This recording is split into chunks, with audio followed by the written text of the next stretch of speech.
everybody, and welcome to day 386 of Rhys's stories. And today I'm going to be reading you a story called Alexander and the Curly Wurly Caterpillar, written by Quirk.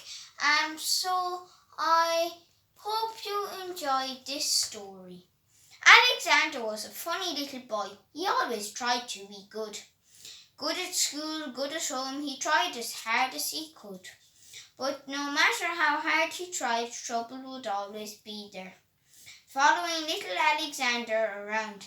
It really wasn't fair. He often thought it was because he was short, or maybe his bright blonde hair, maybe because his friends all knew he couldn't resist the dare.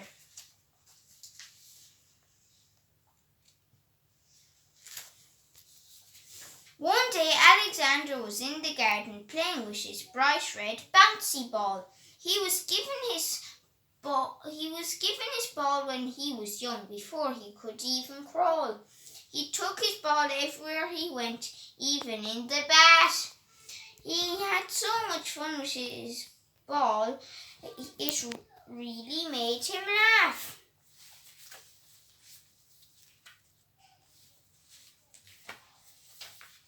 He bounced it on the wall, he bounced it on the floor, he bounced it on the garden fence, he bounced it on the door. He bounced it on the window, he bounced it on the ledge. He bounced it so very, very high it landed on the hedge.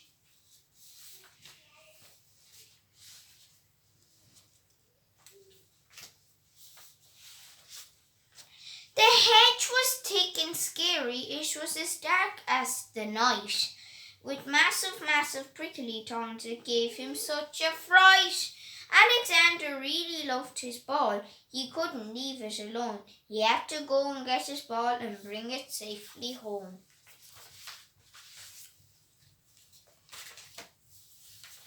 Alexander got down on his knees. He was crawling in the mud, over logs and past some trees and even flower buds. The scary world was very strange, like nothing he'd seen before, with still no sign of his ball. There was nothing he wanted more.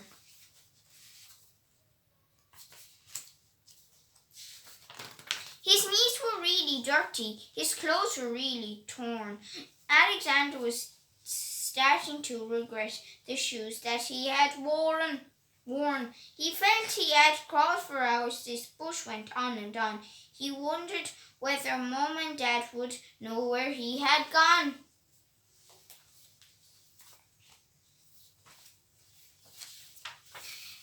It was starting to get darker. His ball was nowhere to be seen. Alexander began to worry now if he would ever be clean. Suddenly something caught his eyes, a sudden glimpse of red. Could it be his ball? Was it resting just ahead?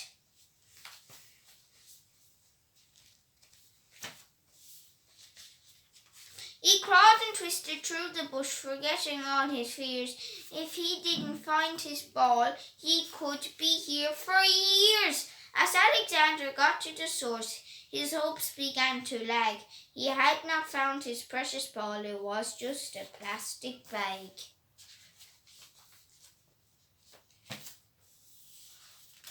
The little boy sat down on the floor. He knew that he was lost. He was cold, wet and very dirty, and the floor was starting to frost. Alexander let out a sob. I wish I had my ball. It was starting to get quite late now. Mum would not be happy at all. A drip began to fall down his face and his tears started to pour. The tears were running off his cheek and into a crack in the floor. Suddenly the ground just opened up and a caterpillar jumped out. He was all curly and whirly and began to let out a shout. Don't worry, Alexander. I'll help you find your ball.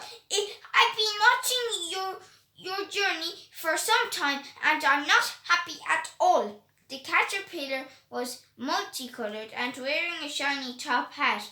He had a beard and a monocle, and on a leaf he sat.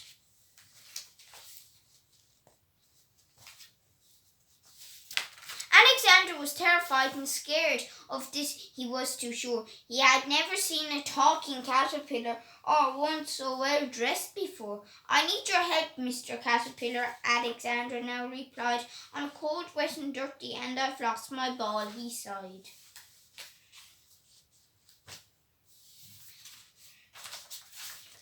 The caterpillar then exclaimed, "Just say these words with me. The magic words are just perfect, and you and your ball will be free.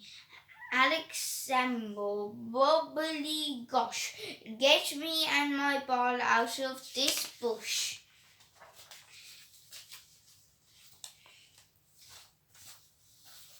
Alexander repeated the words, and at once movement he felt. The hedge was gone, it disappeared, and back on the lawn he knelt. He looked around and recognized his garden, his house, his slide. Everything was back to normal. He had returned to his house outside.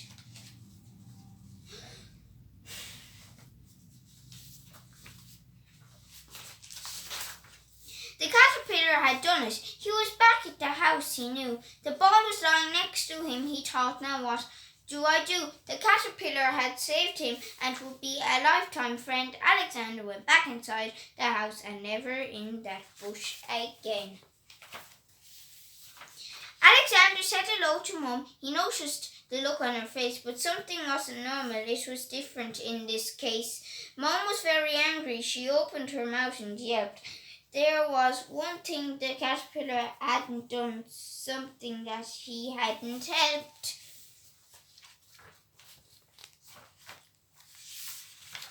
Alexander looked down at his clothes and saw a horrific sight. His clothes were still ripped and dirty, and Mum had almost gone white. "I'm all wet and muddy," thought Alexander. This mess Mum could never contain. Mum looked very, very mad, and Alexander was in trouble again. The end. I hope you enjoyed that wonderful story by Quirk called Alexander and the Curly Wurly Caterpillar. And so I hope you enjoyed that story, and I guess I'll see you all tomorrow for day 387 of Rhys's story. So bye everybody, good luck.